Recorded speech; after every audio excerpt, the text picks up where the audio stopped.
Hello, everyone, and welcome to Grip Lock, Foundation Disc Golf's weekly podcast. I'm Hunter, joined as always by Trevor. Got quite the show today. We're going to do a quick Swedish Open recap, talk about some of the storylines from there, go into a little Trevor's trivia, and then we have a Vaino Makela contract update. Someone translated an interview he did that had some details in there. Oh, I didn't hear that. New Latitude 64 disc technology announced. Hit him with some questions from Twitter, and then if we have time, we'll look at our top 10. But we're never looking at our top 10. You know that. The grippies have been pushed back to next week. Edwin Stats was going to pull a bunch of the grippy stuff for us.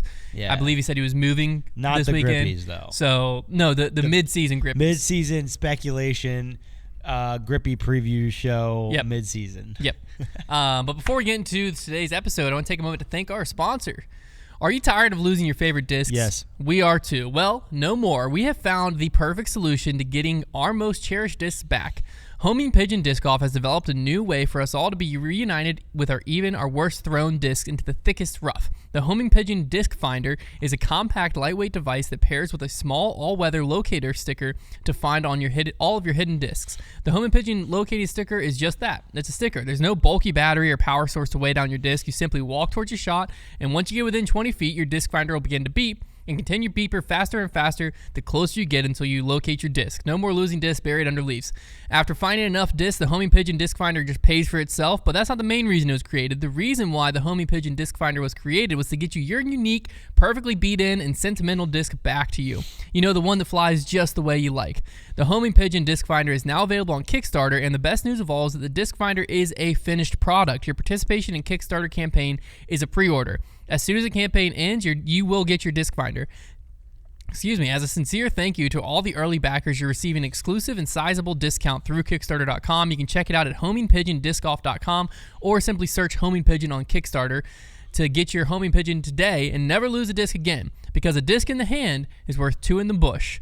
It's basically like a metal detector for your disc. Yeah. It's pretty sick. And we were talking about this because, like, pretty much every time I've ever lost a disc, it's been the frustrating part of, like, I know it's right here. Yeah. And most of the time, no, it's not. Just get buried. That's actually one of the biggest benefits to me of the Homing Pigeon is, like, That's true. I'll know it's not right there. That's true. Because where I think, I'm like, I swear it was here, it would be beeping. So I can check that area super quick and be like, it must have kicked and rolled somewhere else.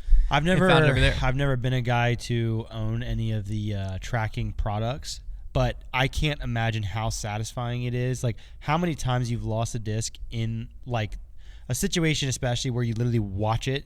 You know exactly where it is, but it's buried in leaves. How satisfying would it be to just track right to it and be like, ha! Gotcha. Sometimes I get angry at the disc. Yeah. Like it's trying to run away from us. Yeah, well, I hit it into so many trees. Swedish Open this past weekend, we had James Proctor taking it down, his first Elite Series win. Joseph Anderson, Mari Vilman, and Paul McBeth all tied for second. And then in FPO, we had Silva Saarinen taking it down. I think it was like her fifth straight, if I'm not mistaken. Henna Blomroos in second and Ella Hansen in third. Here's actually the Statmando tweet, because I think this is the big storyline in FPO, right? Is the most consecutive wins, FPO, DGPT, and DGPT Silver, because there are European Silver events still.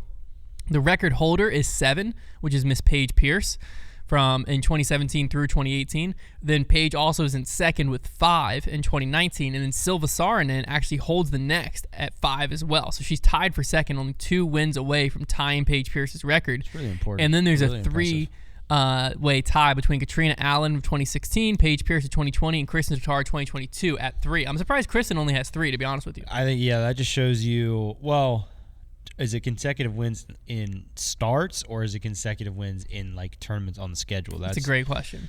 But even, it's tough, like 3 in a row, because Kristen only plays the big events typically. I mean, she plays, like, the offhand, like, but as far as, like, I don't feel like she was dabbling a lot in, like, the silver. She didn't play many silvers, yeah. So it makes sense. Like, getting 4 of those in a row would be insane.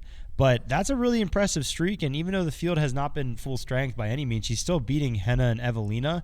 And 2 of them, because the other 3 were silvers. That's right. But it's anytime you are able to do that, you're rattling off that many wins in a row. It's very impressive, and I think she's building a lot of hype right now, which is always good. You know, if we can gain anything from these kind of European split events, it's always fun to have these, like, little storylines. And I think one of them we're getting out of FPO right now is Whenever Silva is back in, especially like when Kristen gets back in the mix and when she's back into a full field, we're going to be really looking at that because it's like, well, I mean, when's she going to lose? Yeah, You know? I mean, her last event that was in a full field was Champions Cup, and she came in 4th. Yeah. Before that, Music City Open 9th. Like, she's progressively gotten better what's to next this. for her? Her next event is the Finnish National Disc Golf Championships this weekend, which that'll be pretty well attended, but still not like a full field. Evelina and Henna will still be there. But her next Elite Series is the Crocole Open. That's the next Elite Series that should be. I think this is Kristen's return, if I'm not mistaken. Yeah, that's Kristen's return. Paige will be over there. It'll essentially be a full FPO field over there. Be the one to watch. The Crocole Open, and then she's also signed up for the European Open after that. So it's been a heck of a run. Yeah, I mean she's getting hot at the right time. What I wanted to ask you is, so she, like we had said, both of her Elite Series wins, she has beaten Evelina and Henna. Yeah. In our top 5 currently. Now this top 5, again, our top 10 power rankings haven't been updated literally after Ella or Holland had won, if I'm not mistaken. So our top 5 that can't be possible. I'm pretty sure that's true. Our top 5 is outdated regardless, so it's a little off. But Evelina Salonen, was the current number 1 player in the world, with Kristen Tatar holding the ghost spot, and Ella Hansen was currently in 5th. She beat both of them this weekend. She has beat Evelina at the last 2 Elite Series and beat Henna at the last 2. Where do you have Silva as like the top FPO players in the world right now? Where does she fit for you? I don't know. I mean, it's tough. It's tough when the field is split up like this, and like then you have certain players that are there getting beat a couple times, but certain ones that aren't. I mean, based on the streak, you'd have to throw her in there somewhere. I just don't know what the right spot would be. Yeah, in the world standings, in the DGPT points, which they don't really update this nearly as often. No, they have the Swedish Open. Okay, good. So they are up to date because the European silver events don't count towards the Worlds. Yeah. Just that she's at 14th, even with the 2 wins, which is crazy to me. Yeah. It's because she started the season, she didn't play the first 3 events, and then she went 34th, 23rd, and then after that it's been all top 10. But really, I think it's because Do they have the European stance on there? Yeah, I think I can change it to it. Up to 14 finishes will count. So that's what it is right now, is every event counts. By the end of the year, every event won't count. So as long as she plays more than 14, she'll be first in that. Yeah, she's first by a long shot in that. She has a almost 200-point lead in the Europe standing. But in the world standings, yeah, she's at 14th. To me, I think she has to be in the top 5 because if you look, like I said, Music City, 9th, Champions Cup, 4th, and then she hasn't lost since then, with 2 of the Elite Series having at least Evelina and Henna. Yeah. No, which Evelina is the number 1 points player in the world right now. Yeah. By 3 points over Owen Scoggins. So to beat her 2 different times, you got to give credit there. And Henna Blomroos is also up there in 8th. This middle of the season Europe stretch that has like half the field here, it really, I really don't like it because it's throwing. We spend all the beginning of the season building out these narratives and like getting a grasp on the season, and then the field all splits up, and now it's like it creates like this memory block. Like you have all these weeks of like inconsistency, and you're trying to remember what happened in the beginning of the season, and it becomes impossible. I don't like it. Well, let's actually talk about that now, because I was planning on talking about that at post MPO, but we can lean into it now because FPO, I feel like it started happening. Kristen left, Evelina and Henna left. I don't blame them, to be clear. Like they're from Europe. It's not there. It's no player's fault. Yeah. It's the Pro Tour's fault. But they left, right? And the FPO field was immediately, you felt the difference. Like even the U.S. events, the FPO field, it's been a wounded field. And then you have the same in the Europe events, it's a wounded field. So neither event. MPO-wise, you hadn't felt it nearly as much until this weekend. Because, like I said, James Proctor took it down. I'll talk about his win. But in the field, you had, let me start by ratings, Calvin Heimberg, Ricky Wysocki, Eagle McMahon, Nicolas Antela, Paul Macbeth, Bradley Williams, Joseph Anderson, Jakub Simmerod, James Conrad, Vaino Makela. I think that's about where the notable MPO touring pros go. All of them are over there. right? So that means Des Moines coming up this weekend, all of them are not going to be there. Calvin Heimberg is registered, but unless he's doing some weird flight back and forth, he's just registered. That'd be impressive. Yeah, I don't think that's happening. So Calvin's over there. So then over here you have the best, like Gannon, Simon, Chris Dickerson. Like both fields now are drastically wounded. Yeah. Because now you're missing, like Calvin and Ricky have just started getting hot, right? Now they're gone to Europe. And then you have Gannon over here and AB and Simon and guys, but like this is the first event where an MPO we're really gonna feel both sides. What's your take on this overall, and is it something that the Pro Tour like should be concerned about, is concerned about, or like do you think that they love it? I don't know. I mean, my issue has never been with them going to Europe. I don't think there's a problem with that. I think it makes a lot of sense to be catering to that pool of viewership and like those fans, because it's important to do that as a sport. Like there's so many people passionate about disc golf over there. You should cater to that. But my problem is when things get split up, and for such a long time, I almost feel like the way to go is to split it harshly enough and like to a point where there's nothing going on like let's say European Open is the finale. Have like 3 Pro Tours in a row in Europe that are big enough that like the top half of the field, like the most important part of the MPO field and FPO field, are going no matter what. Like they just have to go. Like it's if they don't go, they're just missing such a big chunk of the tour. Because then we get these events that might not be as deep, but everybody that we'd want to see playing is there. And I know you can never like force them to go, but if you made it more dramatic, like if Des Moines wasn't there for them to be playing, like I almost would rather have that. Whereas right now they're leaving them options on U.S. soil, so it's like you're always going to have the split field. Because some people are like, yeah, Europe sounds cool, and some people are going to be like, I don't want to go to Europe until I absolutely have to, or ever. So I don't know if there's a win though, because there is enough high level disc golfers that aren't going to make that trip. But I think you could try and force their hand more. But then like you mentioned, the question is, what is the Pro Tours like? Where are their chips? Like, what do they care about? And I don't really know. Yeah, I personally really, really dislike the scheduling how it currently sits, because the European disc golf all over the place. European disc golf is great to watch. It's fantastic, right? But like the courses over there have a different feel. The way they carry themselves, very professional events. The commentary is different. Like it has a fully different feel. I think that should just be we're in the Europe swing of the tour. Yeah, I'd be totally fine with that. Because what happens there is, Gannon decided not to travel, Dickerson decided not to travel. Okay.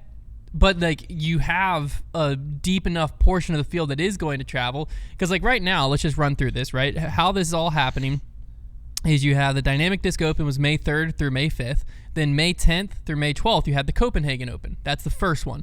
Then May 17th through 19th, you had the OTB Open. So right now, you're putting players in a position where basically, do I want to play Copenhagen or OTB? Because again, players aren't flying over and flying back. So that's quote decision number 1.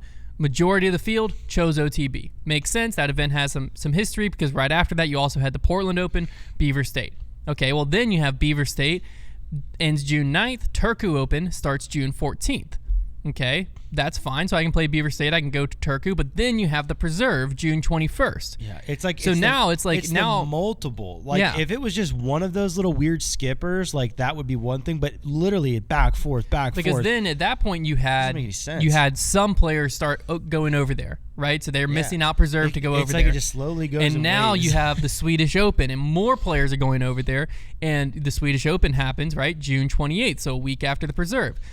Okay, and now this weekend we have Des Moines, a week after that. And then we finally have the actual European swing, which is the Crocol Open, and then the European Open, and then the European Disc Golf Festival, and then we come back to Ledgestone. So that swing makes sense, right? The Crocol Open is going to be very well attended. The European Open is going to be very well attended. The European Disc Golf Festival, that'll be an interesting one to see. Are people staying there, or are people coming back and trying to get...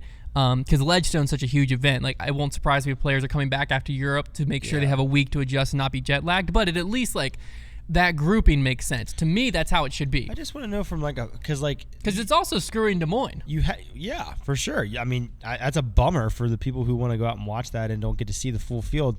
I just want to know, like, you have to believe that the Pro Tour, while part of their mindset, of course, is like, well, we just want to like, be united with kind of the European tour and like showcase that. But they have to be thinking monetarily. They're trying to make money. There has to be something monetary that is driving them over there, and I'm wondering what it is. Like, what is getting them to throw so many events on the Pro Tour schedule? Why do they want players in Europe so often? What I think it is I think that they saw the European Pro Tour picking up steam.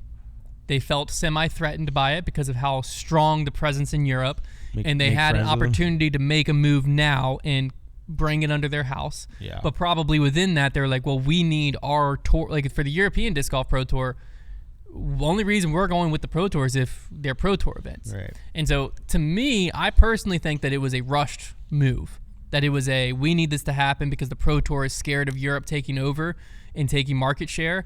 And so they took it and they were like, well, we already have these dates set. And they're like, we'll make it work. And they just adjusted what they could adjust to like make it to be this back and forth schedule. And it wasn't a thought out, well planned. Because now what you're doing is you're serving two A- products, we'll call it. Right? Yeah. Between like now we have Des Moines, and which both are solid. You have Des Moines and you just had Swedish Open, and then I think the Crow Call says next. Like they're all solid, but you could have A+ products if you would have scheduled it correctly. Not to mention we just had a press release a few days ago, but the Finnish National Championships are going to be covered, and it's going to be the first ever. I believe it's going to be the first ever simulcast. Like they're going to be having. Yeah, they're doing that during Des Moines. It'd be the only during Des Moines it'll be the only dual coverage weekend. So they're gonna be running two different events. So that's what I'm saying is like they're splitting up their viewers, which that'll at least. So I just like timing wise, I don't think it'll run too much. Like FPO should be ending around the time FPO is starting, and same MPO. Most people are not gonna watch the entirety of both events. So I'm just like, and I guess. I need to pay closer attention. Like, are they rolling out the exact same advertising packages on the European courses, or are they double selling?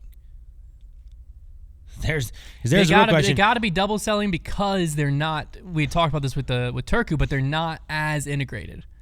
Right. So there's not people that are paying. So for double selling, that makes sense. Maybe that's what they stand to gain here. But then if you're dual covered and now you're splitting up your viewership, that's rough. But if you look at the way the Pro Tour, which I don't know if this is smart or dumb, this is up for you to decide. The way they sell their packages and price out their live coverage packages is based on number of subscribers, not number of viewers. I think the feel I get is that they don't want to show how many viewers they get. So when you can find their package online, I think it's still there, but you'll see like 55,000 DGN subscribers. Here's a take for you. But it's like there's not 55,000 concurrent watchers. Yeah. Here's the take then. Is that the reason why the Pro Tour is failing to sell to any kind of bigger company? Because that bigger company is not going to take that number. They're going to want the exact viewers, and then when they get them, are they going to go, that's hilarious? Maybe. I don't know. That's probably because if you throw their subscriber number around, it's pretty impressive. If you toss that around to a disc golf company, I mean, first of all, disc golf company is already more motivated regardless. But then that might just be how that's marketing, just to bring those in. But like any big company is not going to look at that and be like, yeah, that sounds fine. They want to know the actual activation, what's going to hit. It is interesting because again, if we want to talk about double coverage and cannibalizing viewers, that's what post produce does every week. It's true. So it's another thing of just the DGN. I think has an identity crisis and really needs to lock in who they are, what they're trying to serve, what they're trying to do, the Disc Golf Pro Tour in general, because they're getting pulled in so many different directions, and they have post-produced coverage. They have these highlights that are taking viewers away from post-produced coverage. They have the DGN live coverage, and then they have the European coverage that's taking players and viewers away because of the way it's scheduled. And it's like, if you're one tour, then it needs to be treated as one tour. Yeah. And it's like, if you schedule the events in a way that makes the most sense and players don't go, well, now that's the player's fault. But right now you're scheduling it in a way that doesn't make sense. And so some players do go and some players don't go, and the fans are the ones that get screwed, and it's the Pro Tour's fault. Mm-hmm. Because it's like, well, of course you aren't, like James Proctor, we'll talk about his win here in a second. Like you can't discredit the guy's win because he went and beat the guys that were there, but it's the Pro Tour's fault that people will discredit his win because he beat a worse field than had they scheduled it a way that the whole field could be together. Right. Because it's like you're making players choose do I want to stay and play Des Moines and then decide if I want to go to Europe, or am I doing this bouncing back and forth? And then for James and I think Eric Oakley, they went over and like decided not to play. I think it was Beaver State, and it's like you're making players decide against different events, and I don't see how anyone's happy in that regard, because no one's getting an event that's as good as they could had it been scheduled right. Yeah, it's very interesting because, and at the end of the day too, you know, the tour, you're as far as like the end product, right? Think about how many people are viewing on site versus how many people are going to watch live and then post produce. 90% probably of the viewers are going to come from view the product, and it doesn't matter where it happened, right? So them just making the decision to have all these events in Europe just to now you're catering to the more players out there. Like, is that what it's about? Is it about we want to take care of these players and give them a platform? Is it about it's just such a large amount of viewers? Like, I feel like you should be prioritizing the best possible product for just the people that are going to be watching it online. The other thing that's interesting to me too is they outsourced the coverage of the Europe events to MDG Media, the post-produced. Yeah. So, whereas the Pro Tour obviously owns Jomez, right? Wait, what would go back to that? Are we 3,000 views? That's the top 10 shots. Yeah, but still. No, it's terrible. Well, Jomez is a whole different thing to dive into. They're killing themselves with thumbnails. The thumbnails are awful. How would I ever know? This is I've talked about this a number of times. I don't understand why they don't. It's the worst thing I've ever. Yeah, it's the worst. One of the worst business decisions that's ever been made is the Jomez thumbnails. You have no idea what video you're clicking on. No. Yeah, like, I mean, it just. I mean, people, the grow the sport people have to be pissed, because like this is killing the grow the sport movement. Because like, why am I as a non-disc golfer ever clicking on that thumbnail? Anyways, off my soapbox. That's crazy. So let's just look. MPO, the final round, front nine, preserve, 146,000 views. Back nine, 142,000 views for Jomez, right? Okay. Well, then the Swedish Open. Actually, we probably shouldn't do Swedish. Well, let's do the Swedish Open with Paul, because I think that's their best bet. Because if we do round 3, it just posted 20 hours ago. That's not a fair shake. So let's do round 1, because round 1 is the most viewed one. 68,000, 36,000. So it's like half the views. If you put Paul on Jomez, because that card was pretty sick. It was Joseph Anderson, Nicholas Antela, Linus Carlson, and Paul Macbeth on that first card. You do have to think on Jomez it's pulling more views. I mean, a Jomez MPO round front 9 hasn't gotten... Well, his face wouldn't be in the thumbnail, so nobody wouldn't know. That's true. That's a good point, Trev. Points to Trev. But it hasn't gotten less than 120,000 views all year. How can you scroll through that and be like, yeah, this is it? Man. And they're putting so much more effort into designing a different thing for them. It doesn't matter. Anyways, but that is another curious point to me, is like MDG Media, they're not to discredit, they're doing a phenomenal job, right? Their coverage is awesome. But why not license them or hire them to do the production and post it on Jomez? Do you think they sold the rights though? Maybe, but I'm just saying, like, you're splitting your audience into so many different places. Like, it just doesn't. It's been a weird one. It just doesn't make sense to me. It's been a weird few weeks of Wild West disc golf. Just all of that doesn't make sense. But regardless, let's get back into the disc golf side, right? James Proctor took down his first Elite Series win in what is the strongest European event of the year so far.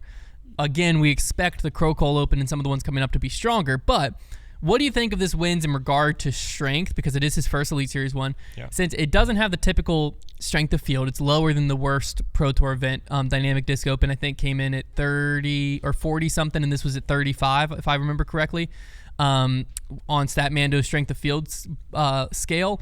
But it did have Calvin, Ricky, Paul, Eagle, and Niklas in the field. Yeah. Which helps. Yeah. So where do you put this in regards to typical strength of field? It was impressive. Now, I do think there's always something to be said. Like, as we mentioned, he's been over there a few weeks, right? He has been. Yes. Yeah. And, some of those players just arriving, I don't like to just be like, well, jet lag, but I feel like it does take a little bit to adjust when players first get over to Europe and start playing. It's a different style course. It's a long travel to get over there. Like, it can be exhausting, honestly. And so I don't know that everybody would be clicking at full strength yet, However, still talented people in the field. Paul played well, had a bad second round, but like it was challenging. Joey Buckets was putting on a good display as well. So I would give him definitely the most credit of any of these Europe wins we've had so far. It's certainly I'm not willing to say it's on the tier of any of the full strength Pro Tours we've had, not by any means. But he threw the disc really well. He typically does play pretty well in Europe, and James Proctor's a good player too. He's not like, he has notched his name on the list of guys and girls who get their first Elite Series win in kind of an event that definitely gave them better odds. But he's not somebody that, like, if he had just won the Preserve or something else or whatever it might be, I wouldn't have just been like shocked, like, oh my gosh, James Proctor won. So, I think he's shown enough that we can see he's capable of winning. And there were names out there, so it's a legit win. Like I said, not full strength for me, not like a full win, but I'd say like I can't remember what we rated the other ones on scale. I think it was like a 6 out of 10. Yeah, 6 out of 10, like a 0.6 out of 1. Yeah, is that what we did? I'd give this like a 0.78. Yeah, I think it's fair. 0.78 out of 10. Because I think the tough part is Gannon not being over there. I think had Gannon been over there, it takes it a little bit more. In a season, I was going to say, in a season where you do have a couple players, well, at this point, really, AB and mostly Gannon, who have been like the guys, and they aren't there, that's tough. But you do have Ricky over there. You have Calvin over there, like people and Nicholas, like winners.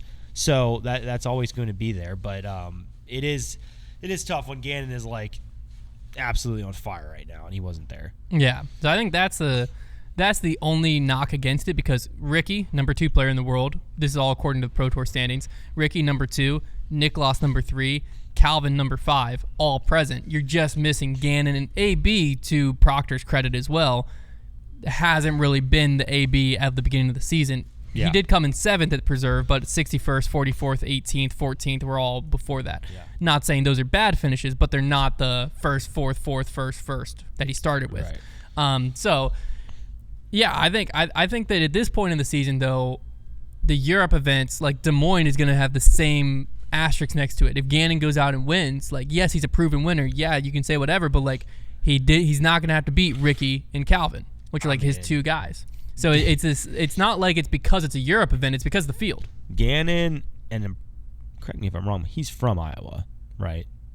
It's not Idaho. He's from Iowa. It's one of the 2. I'm they're both, almost positive. They're both Iowa. The same to me. I know they're not close to each other. He's definitely from Iowa. He wears the Iowa State shirt, doesn't he? No clue. Oh my god! I can look him up. I'll look him up. Please look him up. I'm almost positive he's from Iowa. Thank Urbandale. Goodness. So, as I was saying, how far is Urbandale from Des Moines? We used to do this with Kevin Jones. I'm just saying, in any case, Gannon Burr, as well as he's been playing in a weakened field in his 14 minutes. He's from Des Moines, in his home state, to where he'll be able to city. He'll be able to like stay at his like parents' house or whatever.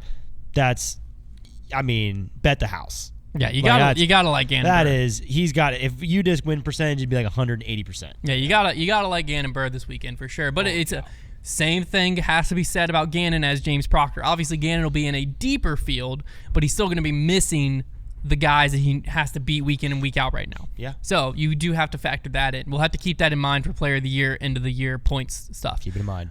Final big storyline I wanted to bring up was Calvin Heimberg, 44th place finish, last cash. Thoughts on this? Just an anomaly? Jet lag. You're knocking it all up to jet lag. Listen. Whenever you travel to Europe, like I said, and I'm not trying to like discredit James Proctor by saying this, but whenever you travel to Europe, I'm always giving people that first event. Give me his round breakdown. What did he do round to round? Let's look at him. Maybe he just blew up round 1. I'm giving everybody like a free pass on that first event. Calvin went 57, 56, 62. Final round was really what? He's hurt. You think he's hurt? Jet lag and an injury. I'm sick, guys. By the way, well, I'm getting over it. I'm sure you already commented at this point. That means I'll be sick by next week's Grip. No, but I'm getting over it though, so I don't think it's. That means I'll be sick by next week's Grip Log. It's dead. Okay, so that wraps that up. I did want to mention I used the proctologist on Twitter.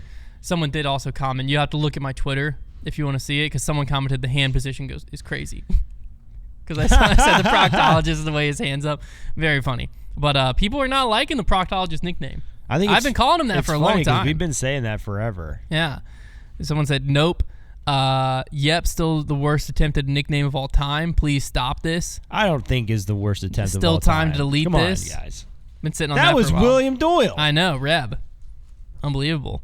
But yeah. We've been saying it, man. Screw off with his nickname. Proctologist. His last name's Proctor.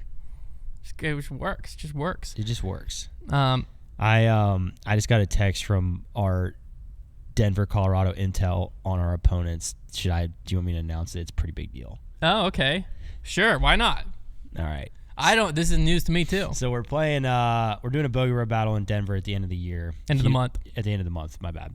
July 27th to be exact. So if you live in anywhere in Colorado or elsewhere, make your way out there. I don't know one of these names, but I know the other one. I'm guessing Joe Revere. It's Joe Revere. Oh, heck yeah. We locked him in. Yeah. He's going to kill us.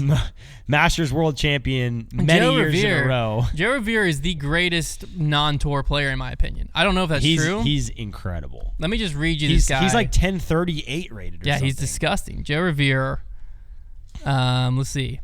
1036 rated. He's insane. So far this year, he's lost twice. The 303 Open, he came in second. In the Top Shelf Disc Supply, he came in second. Outside of that, he's won everything. Let's see who he lost to. The other guy on the team, I'll shout him out, is Lucas Carmichael, and he's 1,000 rated. He's the guy, he beat Joe Revere in one of the two events. We're dead. We're getting on a flight to Colorado to die. We're going to get killed, bro. Lucas Carmichael. It's going to be a great time. Anytime you set up one like this, because we've never, correct me if I'm wrong, but other than playing Brody and Ezra, like we've never had a matchup like this. No. Actually, if you average the ratings, probably pretty close to Brody and Ezra's. Probably pretty close. So Joe Revere's two losses this year have come to Lucas Carmichael, who we're playing against him with, and Aaron Gossage. Those are his two losses. Joe Revere is like... He's a legend. He's mysterious, because he's just out there not torn and just wins. He's a legend, yeah.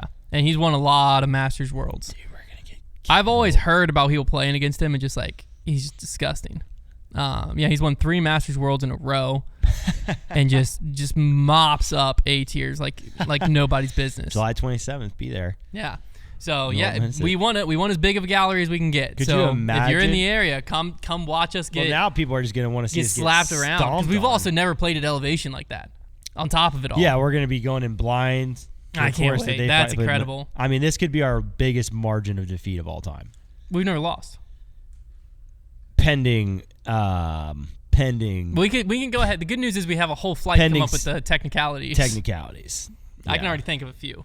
Yeah. But all right, it's time for the fan favorite segment, Trevor's Trivia. What do you got today? Well, who are we playing? I'm just kidding. Okay. This is actually, you were just looking at the world standings, so you probably have a better chance at this than if not. This is the way this game works.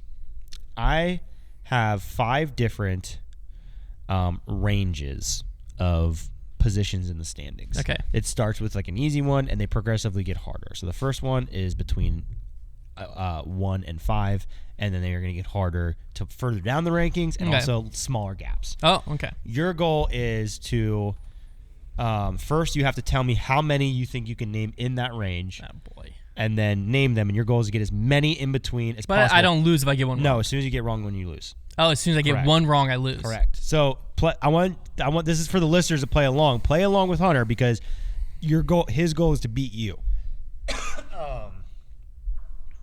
So your first one is 1 and 5. I think I can get 4. You're just going for 4. And yeah, you obviously do not have to get the exact position. Gannon, Ricky, Anthony Barella, Calvin Heimberg. Gannon, Ricky, Barella, Heimberg. Yeah. Okay. The top. Gannon is number 1. Bonus point, I think Ezra Robinson's 5th. No, Heimberg was 5th. Okay. So you got in by 1. Antela is 3rd. Antela's the guy I missed. Yeah. Okay. But See, that's why I only did 4. Safe. That's why I only did 4. Is Ezra 6? Also, I shouldn't say anything else. Okay. Because I don't want to give you spoilers for later. Okay, your next gap. 10 and 20. I'm a dead fish. I'm dead. I don't even want to say 1. You could probably get 1. But I just don't know. Because you have to get 1 to move on. So you can just say 1. Okay, between 10 and 20. My brain is just so fried. Yeah, Did not sleep today. We've had quite a day. Let me just may I take a brief intermission just to read, because this is funny because it shows you how little I slept last night. I sent it to my friend. This is my wife's text to me with timestamps. Okay, because she thought I had my phone on me while I was in the room trying to get my son back to sleep, and I didn't have my phone on me, so I didn't see any of these till this morning. So she was texting me because I couldn't. Obviously, there's no way for me to communicate with her. She said, "Just rock him for like 5 minutes at 3:55 a.m." Okay. 4:40 a.m. Just bring him in here. 4:49 a.m. Bring him in here so we can go to bed. 4:55 a.m. If you want to sit up in there, that's fine, but I really think you should just bring him in here. 4:57 a.m. Hunter, also 4:57 a.m. Bring him in here. And then at 5 a.m. my alarm went off because that's when I was planning to run this morning. And so she got up out of bed to turn my alarm off and walked down the hallway and came in the room where Luca's room is. Like, can you just bring him in our room? Why aren't you looking at your phone? I was like, my phone's on the dresser. She's like, I've been texting you. I was like, oh. So I was just sitting there. Luca just didn't want to go to bed for, what was that, an hour and like 20 minutes, middle of the night? That's resilience. And then I had to get up at 6 to make it to the meeting this morning. There you go. And now you need I need to figure out between 10 and 20. 10 and 20. Between 10 and 20. Between 10 and 20. That's a really hard range. It's a big range. I feel like I have a better chance in the top 10. It's definitely like a trap card of like you definitely don't want to go too aggressive here. I think your best bet is to be like, who would be just outside the top 10? I feel because the top 10 are like all really hard. The top 10 are all like okay. I'm just gonna throw some names and kind of go down the list here because I think. But the problem is you have some players. Is a win good enough to get you in the top? Can you give me the points of the person in 20th? Is that fair? Sure. 362. Because Presnell would have got like 150 for winning. This is 10 through 20. Simon hasn't played enough. Paul's been trash. Who are some players that are just like can't quite put it together? Ooh, okay. This is rough. Give me Aaron Gossage. Correct. Number 16. Wow, right in the middle. Right in the middle. All right. Look, luckily I only did one. You're only going from one? Yeah. Okay. Yeah. No, I forgot to say one. Yeah, one. Your Aaron next Gossage. range is between 6 and 9.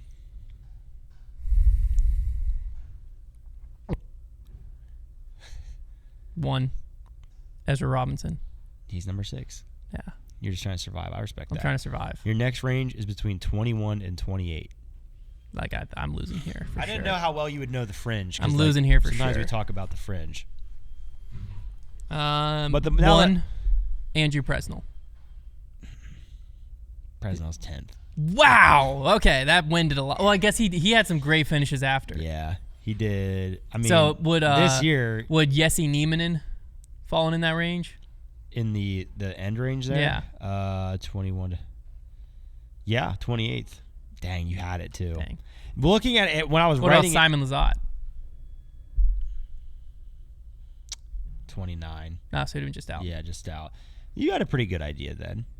Paul, for example, was in that 10 to 20 range. Really? I'll give you the people that are in there. So Presnell's at 10. Then you have Joseph Anderson, Matty O. Joseph Anderson. I could have got Chris Dickerson, Cole Redallen, Gavin Babcock. Could have got Gavin Babcock. Ezra Aderhold, James Proctor at 20. Could have got Proctor. Then the rest of them I would not have got. Your next range is Marweed, Yuli, Luke Humphreys, Casey White, Mason Ford.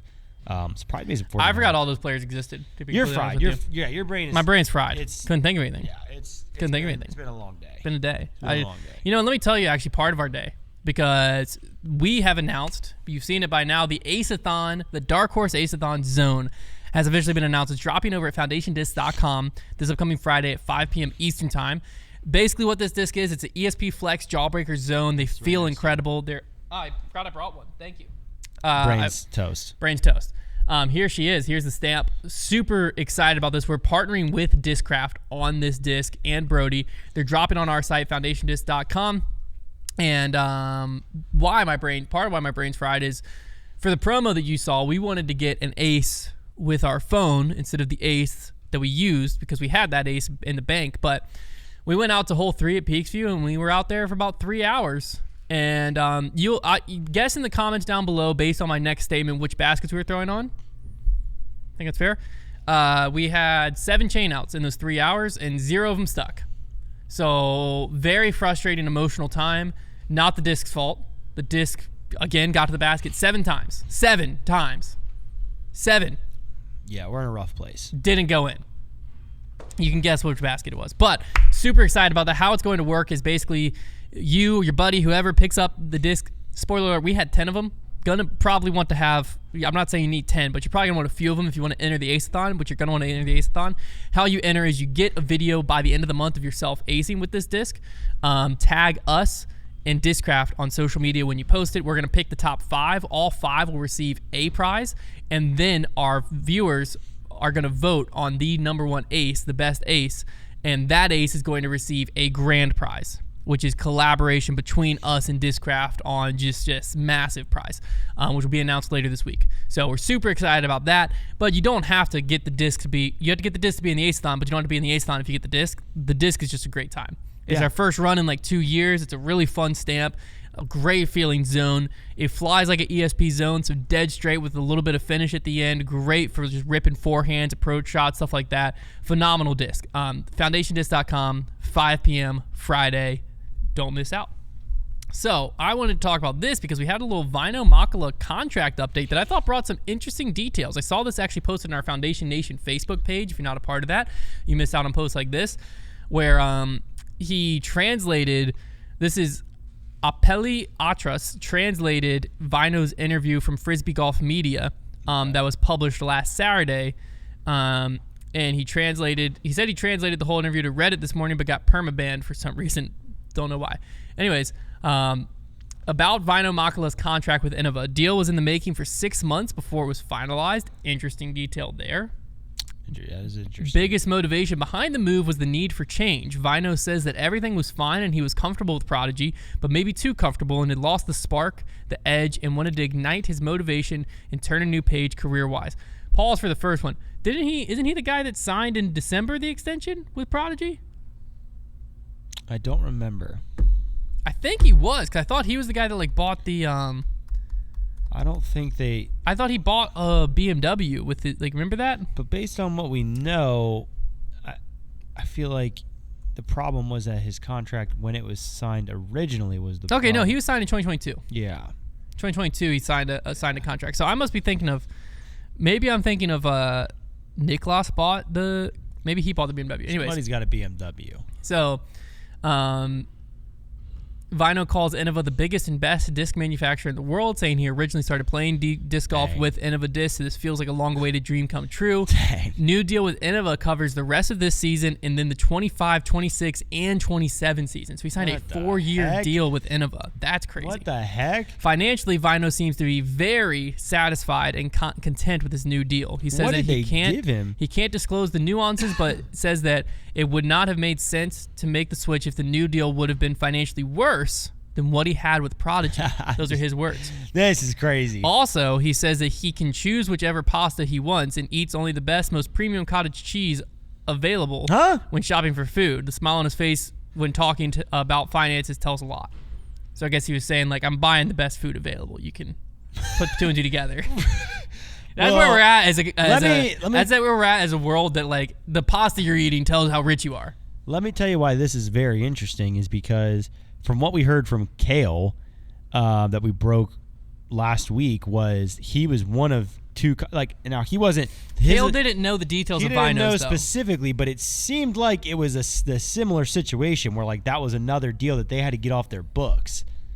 Let me see if I can find. There was a comment. And, like, okay, yes, I can believe there's a win-win where, like, they have to get them all their, but Inova wants it. But, like, Innova's usually not those guys. Usually not. A 4-year deal? A 4-year deal? Like, you don't get a 4-year really awesome deal if you're getting released. Is when we had talked about him leaving Prodigy, one of the reasons it was so surprising to me was that he was such a big face to the European market. So it could be that, like, he is just worth that much, like, to crazy popular over there? That much to Inova. I was trying to see. Someone had commented something very interesting on our on our post last week.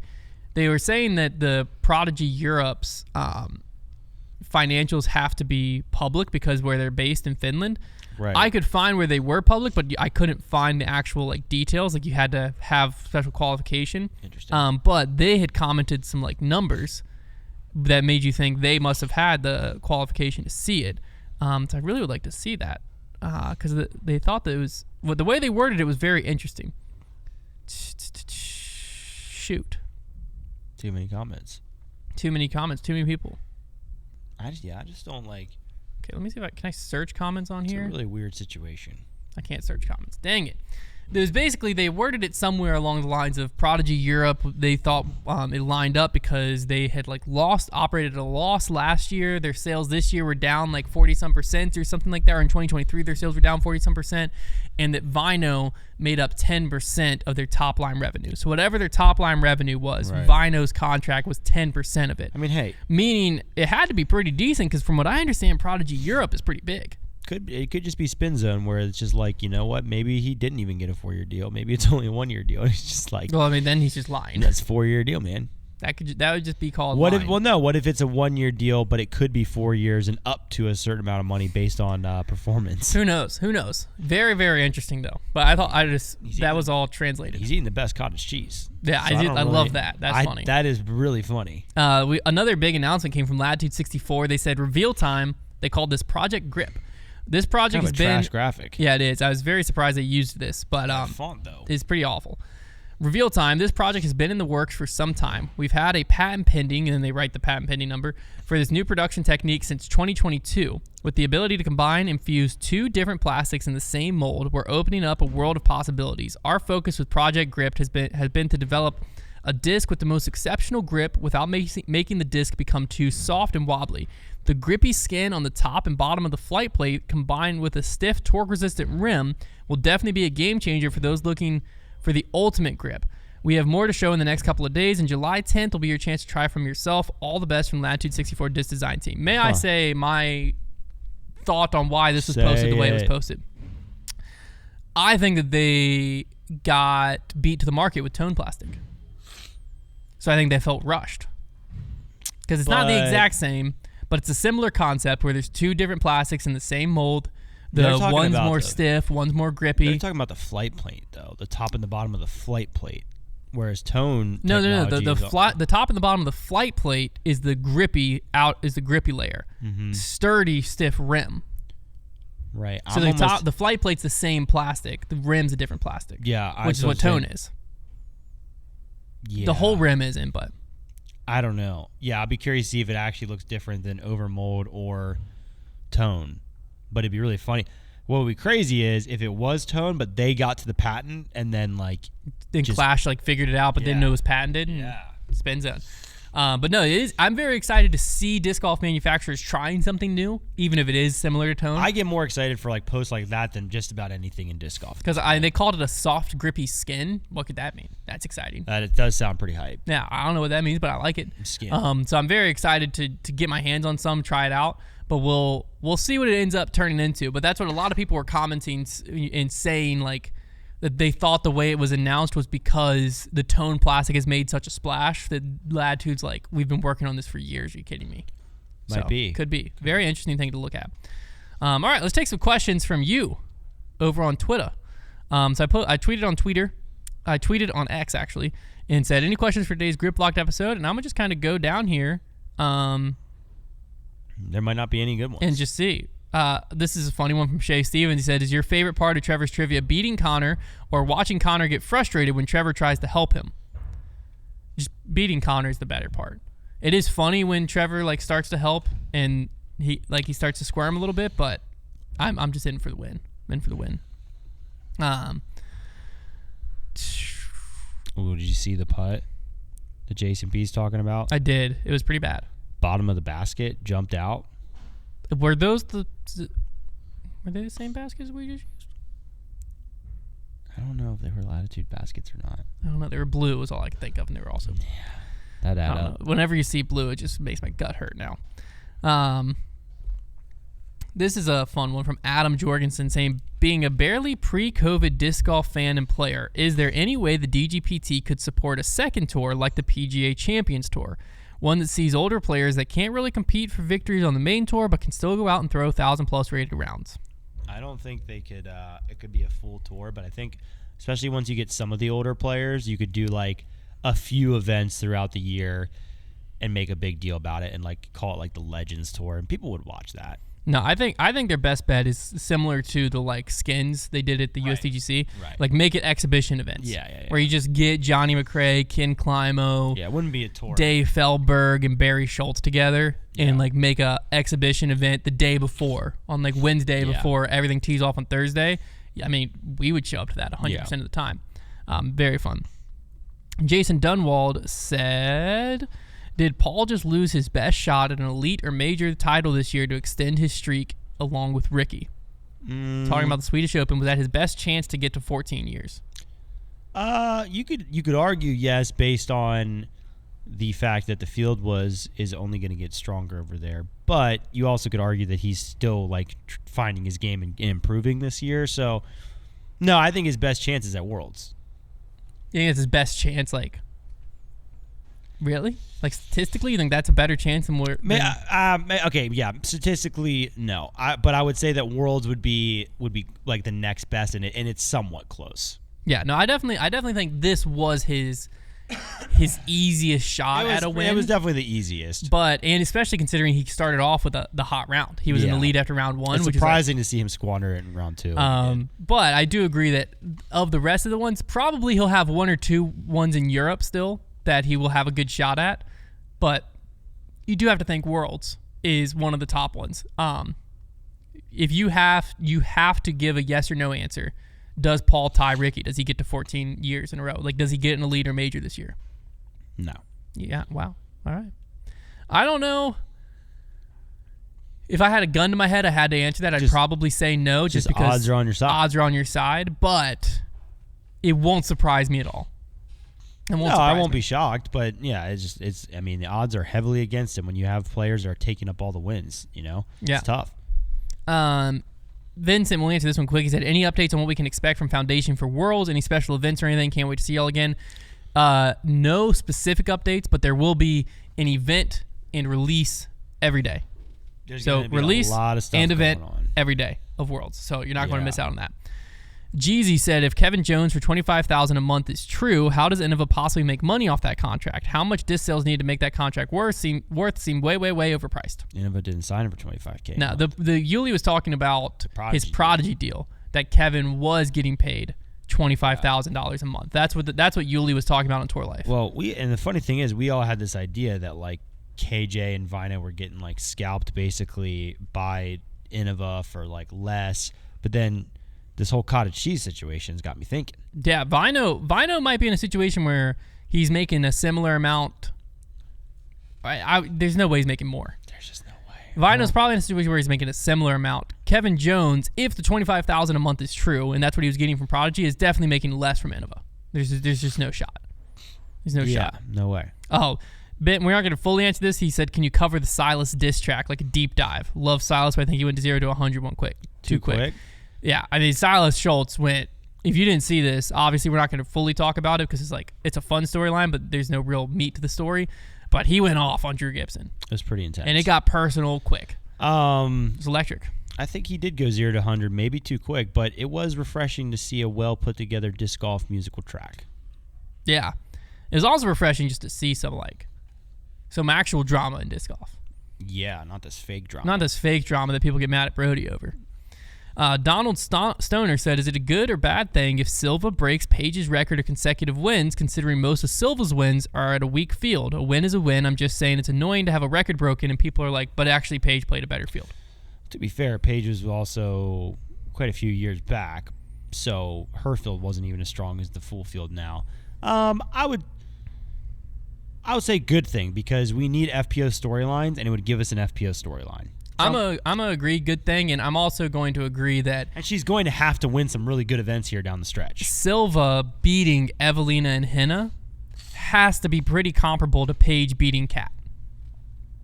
Tough to say. Because, I mean, if you go back, Paige was beating Katrina Allen, Valerie Jenkins, Sarah Hokum. FPO from like 2016 through 2019 at this point, it's a Twilight Zone. I don't even understand. I don't know what's real and what's fake. Okay, there you go. We have a three-peat from Hunter Reynolds here. First question, is Calvin ever going to win a major? Is he ever going to win one?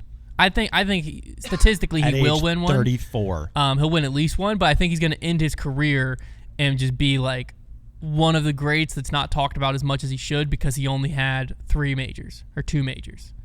So I don't think he's going to – he has to rattle some off here to have his major resume match how good of a player he's been. It's tough, man. It's tough to win majors because here's the thing. Like Gannon, you could say Gannon right now is the best young player with like the longest time period to win majors. Let's say Gannon is, 18? Mm-hmm. So let's say he's got 15 years left of his disc golf prime. If he were to win – average a major a season, which is insane, by the way, he'd be 1 major less than Paul Macbeth. Yeah. That's so, like, in today's climate, like, having anybody, like, having a career, and Calvin's different because he did play a lot of his career in a different time. But, like, for Gannon, if he were to play 15 more years and end up with 7 or 8 majors, that's really good, even though it's only half of what those guys had, because nobody's going to do that anymore. Now, people said that before Tiger Woods came along, too, so I might just be being foolish, but it's a lot harder. Yeah. Is Eagle slowly becoming himself again? Also from Hunter Reynolds. I don't know, man. He hasn't completely figured it out yet. It seems like Eagle's in a tough place right now. He's in a bit of a rut, but yeah. I still believe in him. I believe in him. Yeah, I think give it time. And then final question from him. He said, "Was Inova just saving up for years, waiting for other companies to fail?" Potentially. I definitely we said this during COVID. We said it on Grip Locked that Inova was either geniuses or stupid, and that only time was going to tell because they were the ones that just refused to sign big name players. Like time and time again, we saw it happen where players like Ricky left them. We saw them not be able to land a few guys that went into free agency. They were able to land Calvin again, but we thought that was questionable. We didn't know if they were going to be able to. They ended up being able to. But we said it over and over of like, time is going to tell if Inova were geniuses or not. Here we are 3 years later. They're the company that just doesn't have guys that aren't worth it locked into a bunch of money on their payroll, which means they're the guys that probably are on the fattest stack of cash. Yeah. So as players start to become available and other companies just can't sign them, Innova's the ones that are like, well, hey, you're not going to get a better offer than this anywhere else. Nothing but facts from Big Hunt. So that, I definitely think that Inova could have just played the long game and played it very well. In a market that explodes and then declines, like it did, it pays to be the tortoise, not the hare. It pays to play the long game and wait things out, because sometimes there's 2 things that happen. A, the market can continue to go up or at least stay where it was, and you can be like, dang, we missed a lot of opportunity. But you're already Inova, so you're already huge. You're not as focused on that. But B, if it does go back down, you can be like, well, we didn't throw all our chips in the table. So we didn't take on any losses. We just had an above average time period, and now we're back to normal. Yeah. And that's what Inova did. All right, we're going to take 2 more questions. This one's from A. Mills. He said, why are manufacturers, Discraft in this scenario, not paying for their elite team players to go to Europe? I see Corey Ellis, for instance, selling stuff to fund his trip. Which is crazy because Corey Ellis is the reigning champion of the European Open. That is a bad look. I got to debate night that. We all know that they make enough money to send every single elite member overseas. Well, # grow the sport. To be fair, we don't know that. It is really expensive to send players overseas. I think that getting your travel paid for is a pretty highly valued contract clause that not a lot of players have. Now, I will say that if my defending European champion had some kind of issue, we're scraping together the money to get him over there. That's bad. Yeah, I would have to agree. Like, that's a terrible look to have him posting fundraising. The dude won the tournament for you last year. Yeah, that is. Get him over there. That is interesting. But no, you can't. I don't question when companies don't send everyone over because, like, it is hecka expensive though. It's almost a nightmare scenario for them because, like, he's probably not going to win again. He's not been playing very well this year. And like they need AB over there. You talking $1,500, $2,000 a person. And if you're trying to decide between do we send AB and Adam Hammes over or do we send Corey Ellis? Yeah, it's tough. Probably should send AB and Adam Hammes, but hey. Adam Hammes. Final question that we're going to take. How long do you think it would take to eat a DX AVR? Do I get any kind of sauce? That's the only question. How long do you think it would take to eat a DX AVR? Okay, let me be real then. I think it would probably take me, because I would try to do it without dying, so I'm only taking like a little bite a day. Give me a year. That's fair. Like over a year, 365 days, I'm going to divide that DXA into 365 pieces. I feel like I can manage to eat that a day. You're just kind of chewing on it throughout the day. It's I feel like rough year of your life. I feel like I'm blending it up into a smoothie. That's cheating. That's got to be cheating. So I'll give me 6 months. 6 months, okay. Yeah. Dang, you just had to be better, didn't you? I am Twice as fast. 150 or whatever, 180, Darn you, 180 Hunter. whatever days it is. 180 some days. 180 pieces. 180 pieces, and I'm throwing that into into a morning smoothie. That's cheating. If it's a smoothie, give me one day. I'm gonna throw it down. Well, you said you want. I'm also trying to survive. No, I'm going to the doctor right after. Pump the stomach. No, that's fair. I ate it. That's true. Didn't say I had to digest it. There you go. So how long is it gonna take you to eat it then? To blend it up in the smoothie? How long are you consuming that smoothie? I mean, gosh, I don't know how much liquid plastic goes into a disc. You need one of them, one of the Vitamixes that heats it up enough to like really get it melted down. That's gross, dude. And then I'm just throwing it. An hour? You doing it within an hour? No, probably not. Probably take me all day. Okay, so 6 hours. Sure. 6 hours. Trevor's final answer for the DXAVR is 6 hours. My answer is 6 months. That's Grip Lock. We'll see you for the preview show of Des Moines.